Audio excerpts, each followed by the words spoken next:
Welcome to Lazio Lounge, the one and only Lazio podcast in English, brought to you every week with co-hosts Vittorio Campanile and Alison McKenzie. You can listen and subscribe to the podcast on iTunes, Spotify and Spreaker. Please remember to rate and review the show. You can also support our show on our Patreon page, patreon.com/Lazio Lounge. Membership starts at just $2 a month, and you will help us improving our show. And now it's time to talk about Lazio. What an incredible match, Alison McKenzie, this Saturday. First half, probably a lot of Lazio fans were thinking, okay, Inzaghi lost the team, it's time to find a new manager. And then in the second half, Lazio fan would have thought, well, actually, Inzaghi is a good manager. He was able to recover a match that was lost. Alison, incredible match. What's your thought about this Lazio-Atalanta? Well, where do you start? I mean, it was without doubt the craziest game of football I've ever covered live. It was without doubt the angriest I've been watching Lazio inside one half, and also probably the happiest I've been at getting a point from a game. I mean, the term emotional roller coaster gets thrown around a bit too much, I think, in the football world, but that is a game that justifies it because of the amount of emotions we went through as fans during that 90 minutes, from agony and frustration and anger and humiliation, embarrassment, and then to the utter kind of excitement and joy of the second half. So yeah, it was quite a game. I mean, we're recording this on Monday night, and I think my heart rate is still not quite recovered to normal yet. Yeah, the question is, should we be happy because, we got a point and we were losing 3-0, or disappointed because we said at the beginning that this was a match that we had to win? And about this, Alistair, Fenomeno Morboso asked us on Twitter, should I be more angry about the first half or happy about the second? Really, I cannot decide. Did you decide? Well, I had to, after this game, I was working at the game and I had to write a kind of reaction piece to it afterwards. And I found myself writing a more critical piece than an upbeat piece as a reaction to it. So I think that tells you all you need to know. I think that certainly from my perspective, I think this is probably different for each individual, but from my perspective, the anger I felt at half-time was definitely stronger than the happiness I felt at full-time, if that makes sense. I felt that the first half performance Lazio put in, or failed to put in, was one of the most pathetic things I've ever seen 11 players in blue shirts do. Probably during my entire time as a fan. It was that bad. It was bordering on unprofessional how bad they were in that first half. That's probably a bit extreme, but you know what I mean. It was generally exasperating to watch, and the mood was unlike anything I've ever seen before inside the stadium. The boos, I'm sure you all heard. I put a video up on Twitter as well of the reaction at half time, and it was huge noise. The players getting booed off for that performance and then booed back onto the pitch afterwards. And it's not good enough. It really isn't. It's all very well coming back from 3 goals down, and I think they deserve an awful lot of credit for managing to do that. But it's still in such a big game that we knew before this match was going to be crucial for our hopes of getting Champions League football. It's simply not good enough to do that, to play that way and with that attitude. I think, yeah, essentially for me, that got the stronger emotional reaction from me. How about you? Well, especially at the end of the match, the joy for getting 1 point after a terrible performance. I thought in the first half it was really embarrassing. So I couldn't believe, that Lazio would have recovered. But as days goes by, and Lazio played Saturday, now it's Monday. Well, Lazio needed the 3 points, so it's a little bit, concerning that, again, Lazio needed to win this match and failed. On the other side, obviously, there is the happiness of, scoring 3 goals against Atalanta, who is one of the best team at the moment in Serie A. So, yeah, there are some problems. I mean, the most important thing, Alistair, is if Inzaghi and the team learn from that. Because as I thought there were some terrible mistakes in the first half, and the team played much better in the second. So, Lazio have to start and play all the times, like in the second half, and not only in the last 45 minutes, but for the first minute of the match. That's going to be, Can I just pick up on that? Because I was thinking the same thing myself earlier, and then it just made me realise it's crazy how quickly the narrative changes. Because it really wasn't very long ago that we were lamenting Lazio's inability to put in a second half performance, and that was the real issue. Was that they were able to kind of put themselves in good positions in the games, and then they completely capitulate. The performances against Cluj and Spal being the most obvious ones, where at least they took the lead before collapsing. But even the Inter game, where they played so well in that first half, didn't take the chances, but then didn't really show up in the second half. And then all of a sudden, it's the opposite question: is why are we not starting these games well? Why are we having to come from behind against Atalanta? But not just them. Why are we, Bologna came from behind twice. The Rennes game, we went 1-0 down before winning that game 2-1. And all of a sudden, you're talking about a Lazio team that is showing the desire and the character to get themselves back into these games when they're up against it, which was a quality that they were lacking earlier this season. But all of a sudden, they're lacking that ability to actually take control of a match from the start. So it's absolutely exasperating stuff. When one problem is resolved, another one seems to arise at the moment. Yeah, it's, putting together 95 minutes, we can say, of good football instead of 45, sometimes in the first half and the other times in the second half. So, and that's the biggest difference between a good team and a team that reached Champions League position like Lazio is fighting for. So I think this is a very important match, important thing. Let's not forget, Alistair, that this was the first of a very, very tough fixtures of matches, because there was Atalanta Saturday. Now on Thursday there is a match I know you are going to be at the stadium, Glasgow. Then Fiorentina, Milan, Torino. It's a very complicated fixture for Lazio. Very, very important, because obviously if you win these matches, there's even Rennes in between again.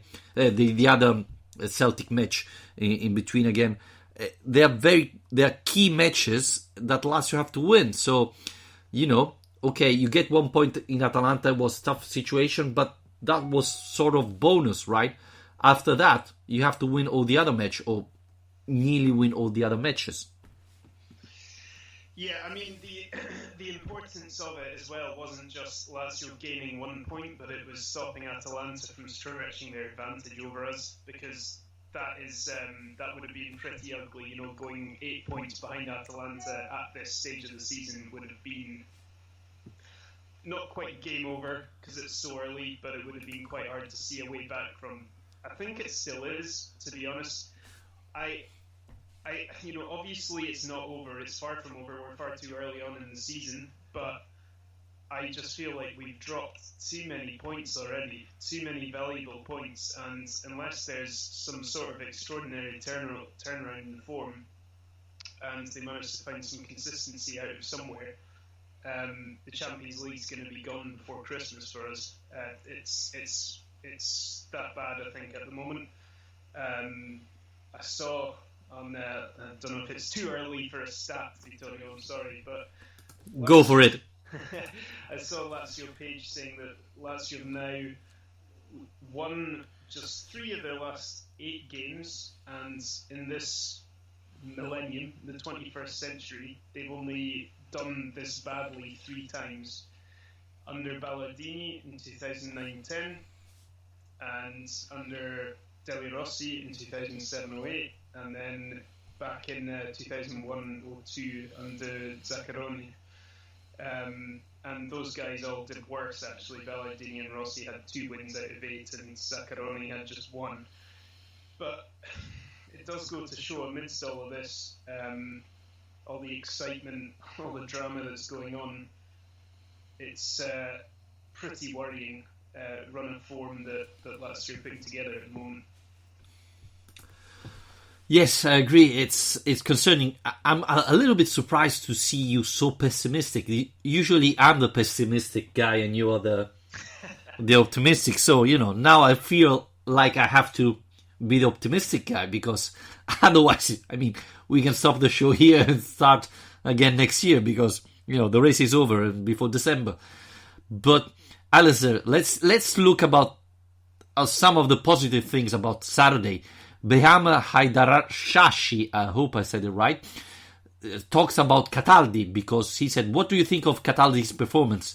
Didn't warrant him a raise in the Dean pecking order above Parolo. I thought Alistair, he played really well when he came in.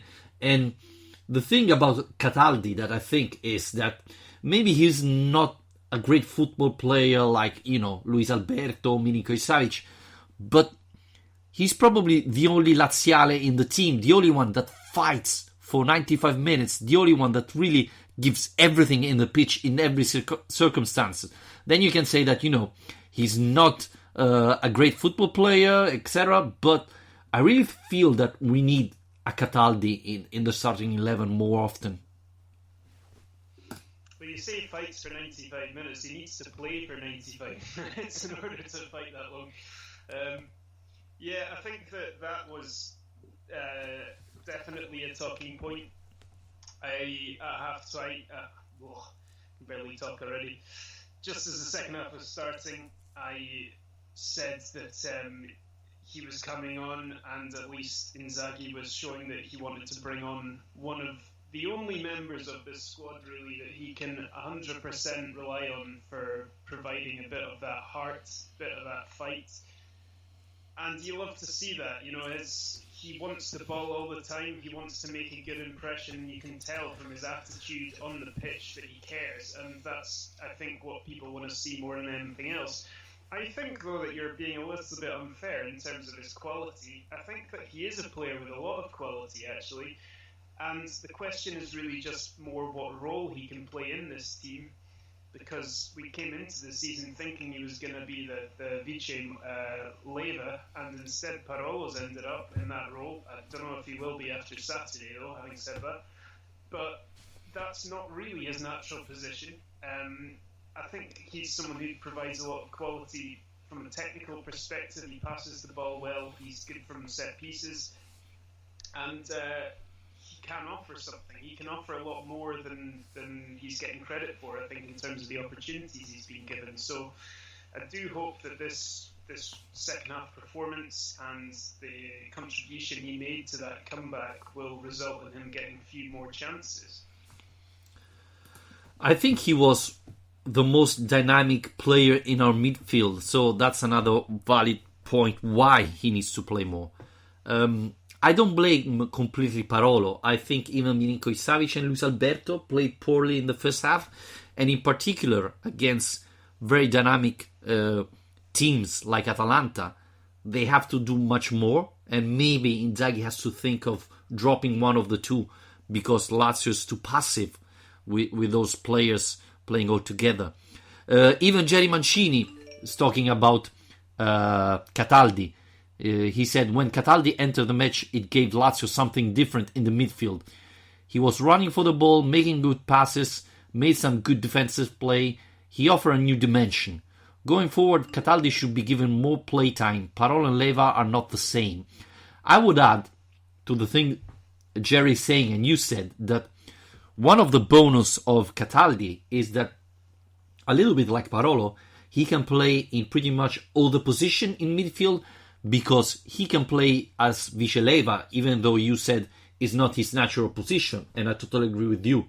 He can play instead of Parolo, or he can play instead of Milinkovic Savic or Luis Alberto.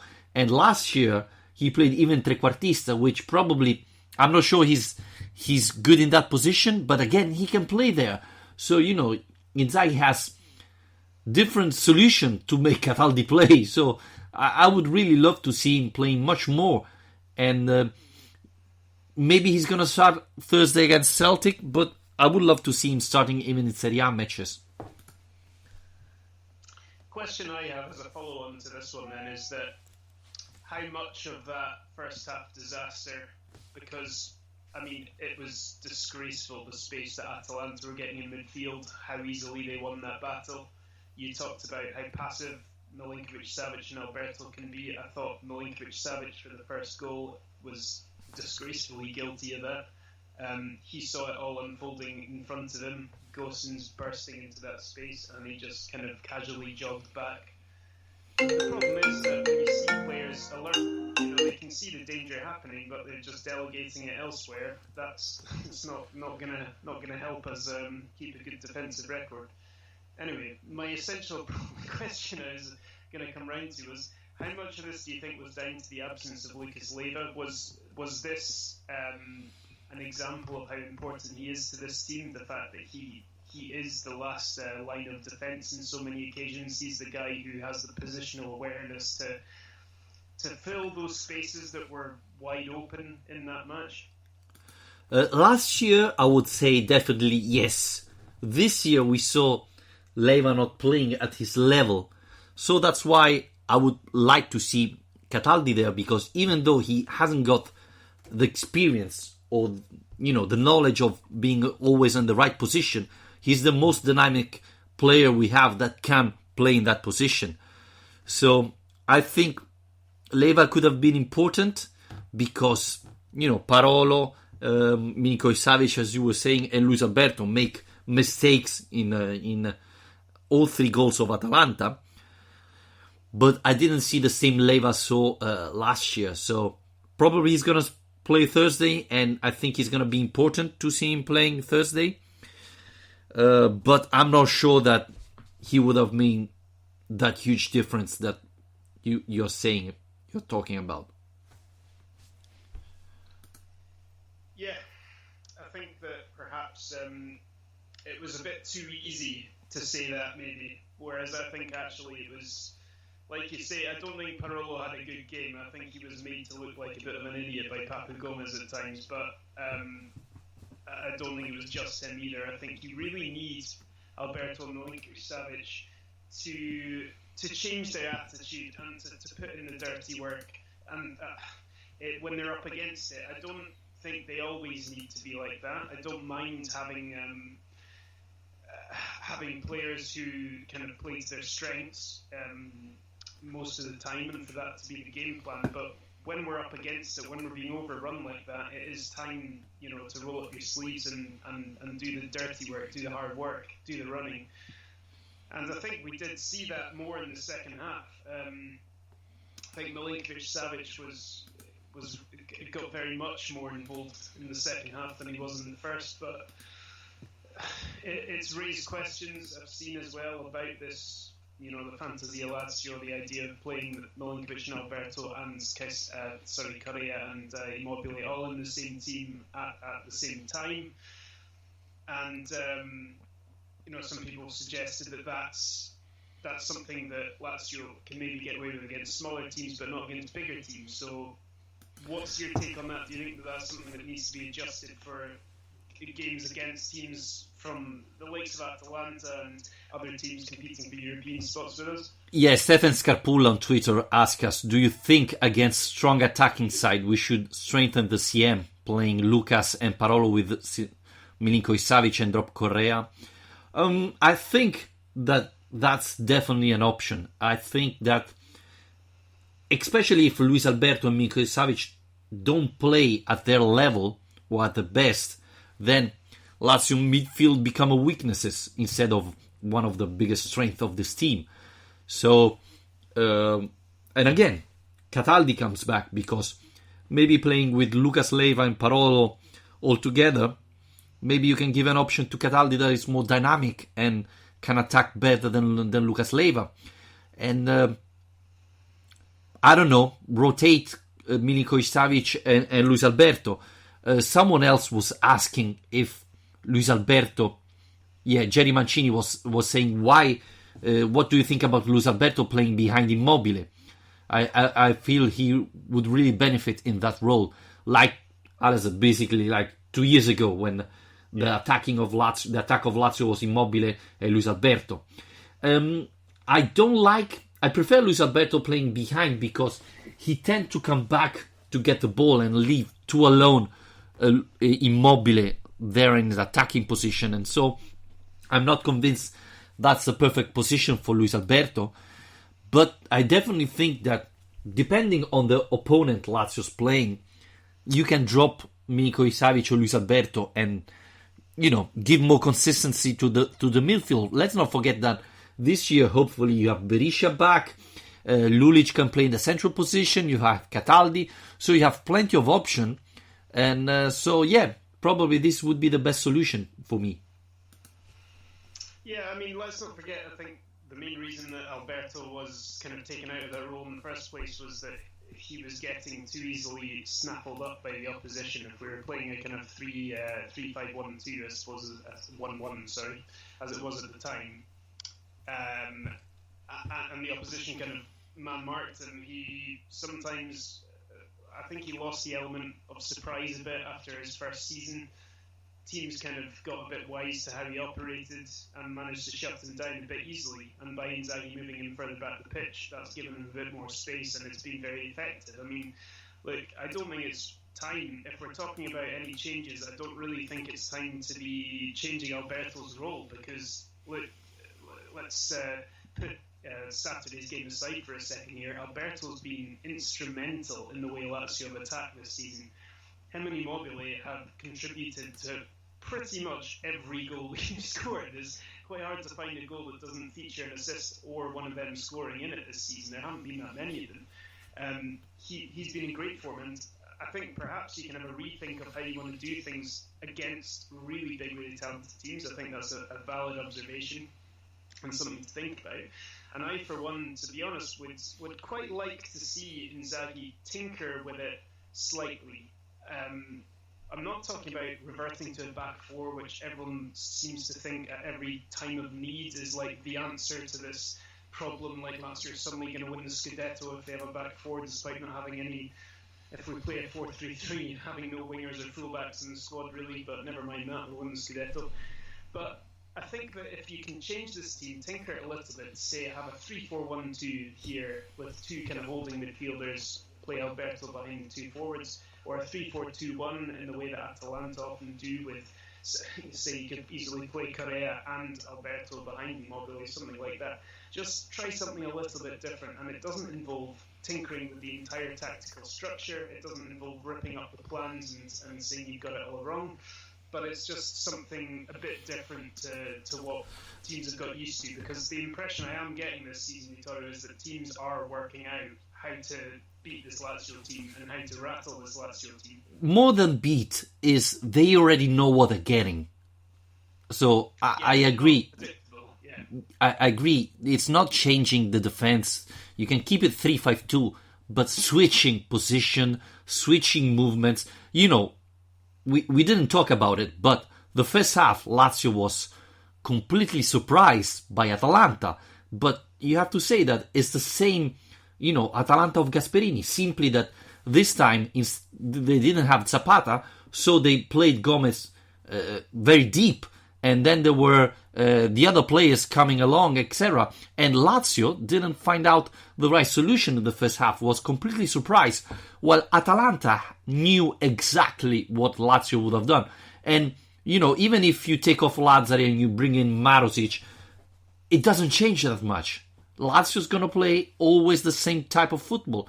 So, even if you play, Correa, but you decide, okay, instead of starting centrally behind Immobile, you move on the left side because you know that Atalanta struggle on that side, and Milinkovic-Savic can playing more in the central position, things like that, or like it happened in the derby last year with Marusic playing very high to stop Kolarov. Lazio's playing all these matches have played exactly at the same way. The only difference I find is that against Sampdoria and Spal in the first half, Lazio was pressing really high in the half of the opponent team. And this is not happening anymore. But apart from that, it's the same old Lazio we saw last year, the beginning of the season. Nothing have changed. So this is what I'm a little bit surprised. Inzaghi should be aware that every team, especially in Serie A, because they already played against Lazio, know what Lazio's going to do. And it's not going to change if, Lazzari played, Marusic, no.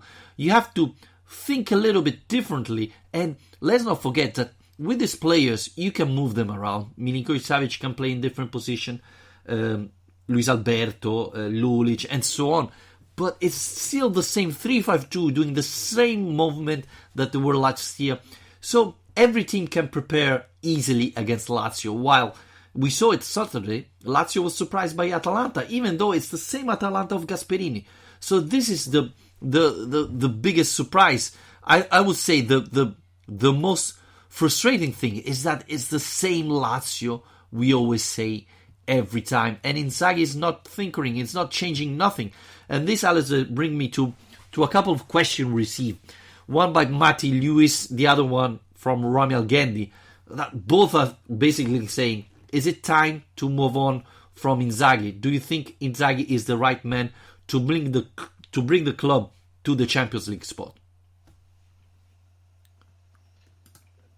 I don't think that now is a time to sack him, for sure. I mean, look, the one thing I would say is that the Inzaghi haters, Rami being one of them, have often rolled their eyes when we've had a bad performance and Inzaghi said something along the lines of, it's not about the tactical system, it's about the application of it by the players. And I think that those kind of comments are quite tiring for fans if they get used to seeing the same thing over and over again. But Saturday was a great example of exactly what he means. He didn't change an awful lot tactically on Saturday. It was simply a case of first half, his team didn't apply themselves in the way he wanted them to. Second half, they did. And now, the one thing I think you can ask real questions of him of now is why he's unable to instill that kind of grinta, that determination in this team for 90 minutes in every game, especially because he's such a passionate guy himself, and you would imagine he is a great motivator, and everything that every player in the squad says about him is positive. That's another reason that I don't see any argument for getting rid of him. The team is utterly behind him. All the players love him. I mean, the guys who, every time there's a contract extension, essentially, they say that Inzaghi being there is a big part of the reason they're there. So, I think, look, if we get to the end of this season and we've missed out on Champions League by a mile, and not got anywhere in the other tournaments, and nothing is changing, like you say, the tactics have stayed the same, and he's not reacted to the issues within the team, then we can maybe have this conversation. But in terms of doing it at this point, it makes no sense whatsoever to me. Yeah, I get what you mean, but Inzaghi should be trying to change a little bit things, to make it a little bit different. By the way, Rami is asking even where is Berisha, by the way. Well, Berisha hasn't been called for Saturday's match because he had a little injury after the national team, and this is the second time in a row that happens. So he didn't train on Thursday. He only had the training on Friday, and Inzaghi in the press conference on Friday said, well, he trained only one day, so I don't think he's ready for the match. But he should be ready for Thursday against Celtic. And I believe that he's going to start on Thursday. So it's going to be interesting. Again, it's a very important match. They're saying that Inzaghi could do a massive turnover. Alistair, Sorry, I love how Berisha is kind of becoming this mythical figure because he's always injured and hardly ever plays, and we spent a lot of money on him. It's almost like he's going to be this shining beacon to emerge from the darkness and carry this team into the Champions League. I think yeah, we need to be a bit realistic with this guy. No, but what I'm saying is I'm a little bit scared of Inzaghi doing so much turnover in a such important match. Yeah, well, I mean, the early reports don't seem to suggest that there's going to be loads and loads of turnover. I think the defence will change. Cherby and Strakosha will stay the same, but Vavro and Bastos will probably start. And then, yeah, I think the midfield is the big talking point, isn't it? Because whether Milinkovic and Alberto will be picked. I think Lucas will probably go straight in the team because he hasn't played while he was suspended on the weekend. And Caicedo will probably start for Correa, but then it's really up to who they put in that midfield. Because, yeah, this is tricky, isn't it, Vittorio? Because you've got to get this balance right here. We're in a really, really important run of Serie A fixtures, and that is the priority this season. But then again, if we don't get points from these games against Celtic, the Europa League campaign is essentially over. And from what we've seen so far in the Europa League, it's not exactly filling us with a lot of hope that that rotation team is going to be enough to get through this group, because they lost in Cluj and then they only beat Rennes after Alberto and Milinkovic were taken off the bench and completely changed the game. So, and Alistair, sorry to interrupt you, but it's really important that Lazio goes through the Europa League group, and it's not just because of pride or because Lazio have to go. It's very important for the money, because we saw that Lazio didn't close last year very positive. There is a reason why. Lotito said it, because UEFA changed the rules, so the money that you were getting just to qualify for the Europa League or the Champions League, you have to wait next year to put it in the financial year. So Lazio will have more money next year, but still, Lazio doesn't have a sponsor on the shirt. The price, the salary of the players have grown. We already saw that Correa renewed the contract, Milinkovic renewed the contract, etc. Europe League is increasing the prize money, so if Lazio go further, they will get more money, and this will allow Lazio to pay Ciro Immobile, Milinkovic. So it's not only saying, okay, we need to go further because we hope to win the Europe League. No, it's even money-wise. The Europe League is providing much more money to Lazio than the Coppa Italia, for example, and so Lazio need to go through the group. Sorry. Yeah, no, I agree, and I think the trap we've kind of fallen into here is that it's been quite easy. You know, I was looking at our Europa League history earlier today while I was researching an article, and it's been 6 years,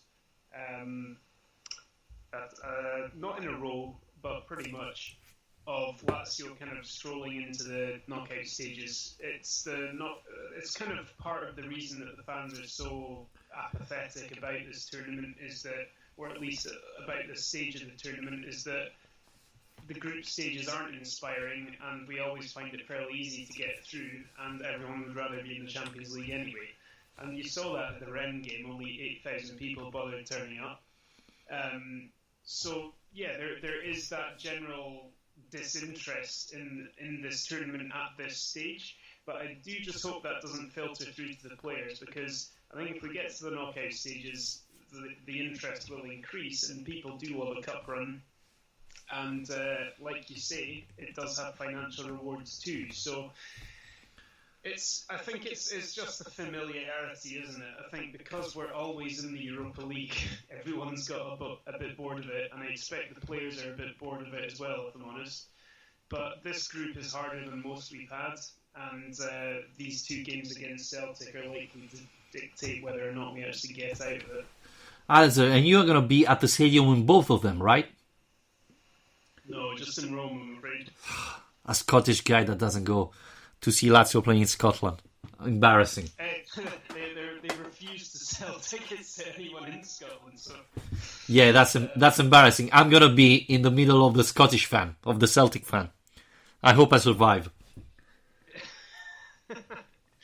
Yeah, well, thankfully your thick Glaswegian accent will save you exactly that you're one of the locals. You're basically saying to not put the Lazio shirt, right? I don't know. It'll be interesting to get a report from you if we're still talking this time next week. I mean, maybe I'll be hosting this podcast by myself by this stage next week. Who knows? In memory. Yeah. The Vittorio Campanile Memorial Podcast, perhaps. I don't know. Wow. Yeah, could be an option. Anyway, it's really important match for Lazio against Celtic.